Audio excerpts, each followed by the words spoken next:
Trump pulled off a clean sweep in Republican primary battles, driving out or sidelining candidates he deems insufficiently loyal. But as Republicans look ahead to the general, Trump says the midterms are the least of his concerns amid negotiations with Iran. They thought they were going to outweight me. We'll outweight him. He's got the midterms. I don't care about the midterms. Look what happened last night. That was the prelude to the midterms. And with that attitude, Democrats see a potential opening. Democratic Senate candidate James Tallarico's campaign says it raised $3 million in just 24 hours after Ken Paxton's runoff victory. And the Texas state representative says he's ready to carry that momentum into November. We have shattered grassroots fundraising records, all without taking a dime from corporate PACs. And on November 3rd, we're going to do something extraordinary. We are going to end 30 years of one-party rule in this state and elect a senator who's going to serve us. Back with us, Dave Weigel and Maria Teresa Kumar. So in the run-up to the last break, we showed that very rough Paxton ad, anti-Paxton ad, which has been removed from the NRC's website. Folks are now circling the wagons around Paxton. But I want to just to show how rough the general election campaign is going to be between Paxton and Tallarico. Let's show what Paxton had to say on Tuesday about Tallarico, and then what Tallarico had to say in response on Wednesday. My opponent is the most extreme radical the Democrats have ever nominated. He's even running a vegan campaign, whatever that is. He's a threat to our very way of life and our values. I mean, he's a vegan who thinks God is non-binary. They say you're a vegan. I'm not a vegan. I'm an 8th-generation Texan. I've been eating barbecue since before Ken Paxton's first indictment. And this campaign basically runs on Texas barbecue. If all they have is lying about me being a vegan, I feel pretty good about our chances this November. Ken Paxton is intentionally clipping my cringy comments to distract from his career of corruption. Ken Paxton has a criminal record. I have a legislative record. Now, Dave, I mean, those are some great lines from Tallarico. I've been eating barbecue since before Ken Paxton's first indictment. I mean, that's a good line, and some other things. I just wonder, in Texas, which message is going to win out? The he's a vegan or he's a criminal?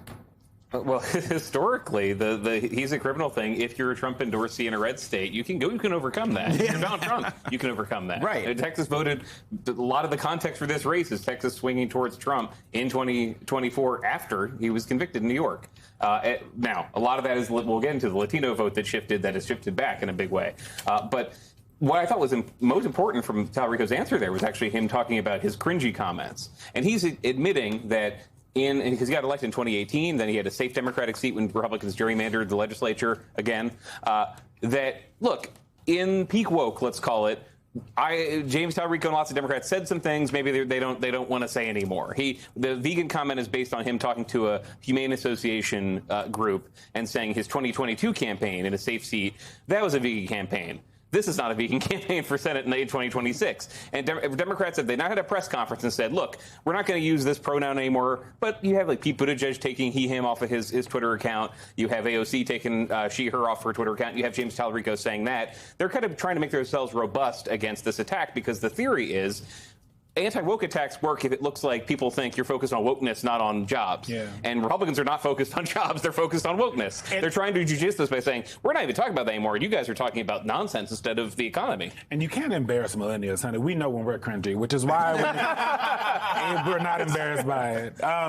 Him saying, like, even I said some cringy, like, weird things at some point. Yeah. It's also important for folks watching.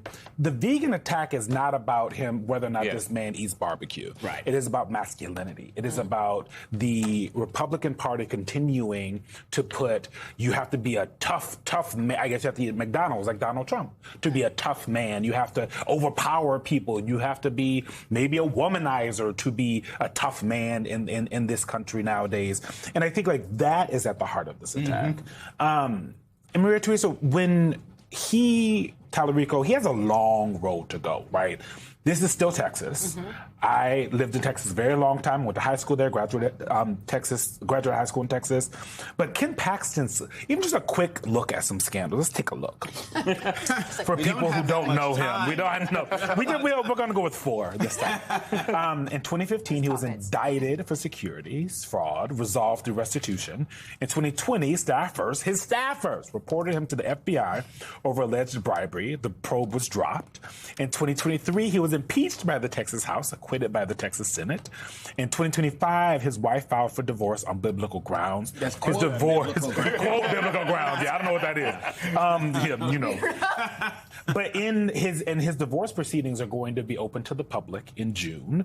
He has denied all of these things, of course. But so when you see all of that, and you think about voters who will probably say, you know, whatever, Trump has done some things.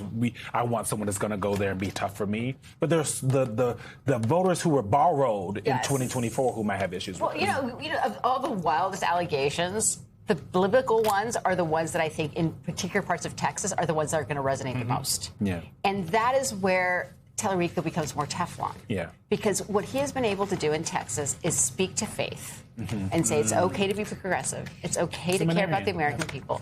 And it's still okay to believe in God. Come with me.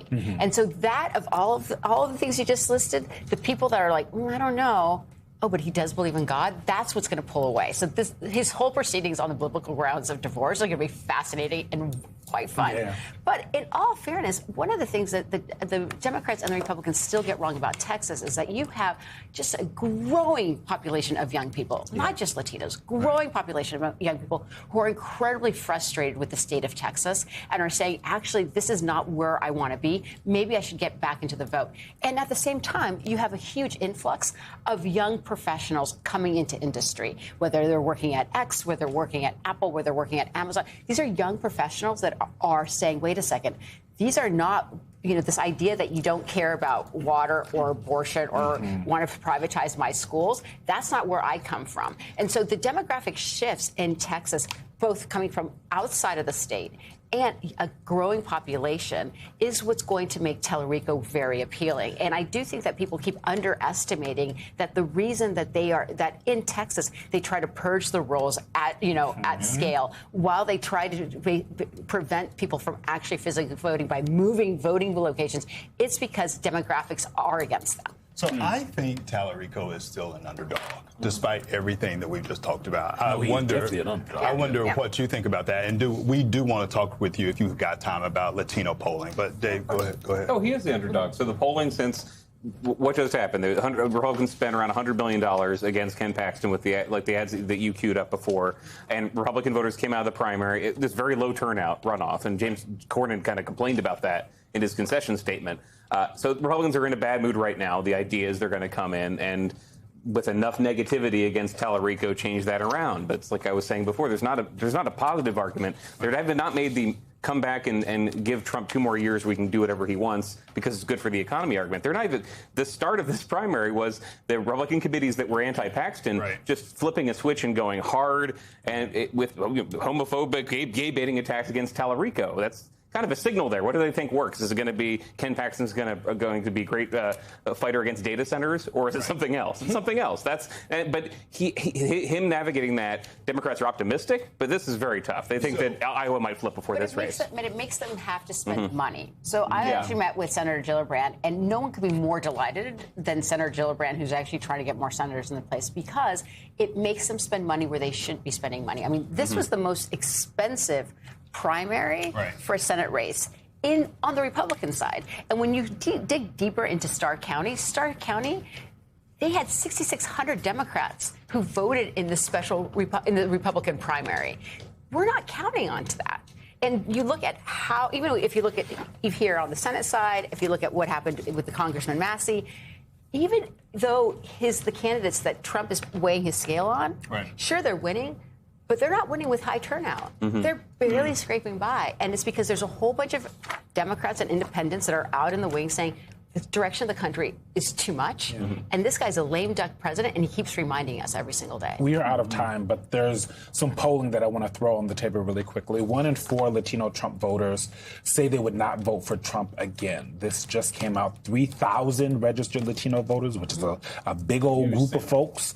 75% of them said, among Latinos who voted for Trump again in 2024, would you vote for him again? They said yes, but the 25% that said no, that's quite a big jump from what we saw in 2024. Dave Weigel, Maria Teresa Kumar, thank you both so much for coming to the weekend.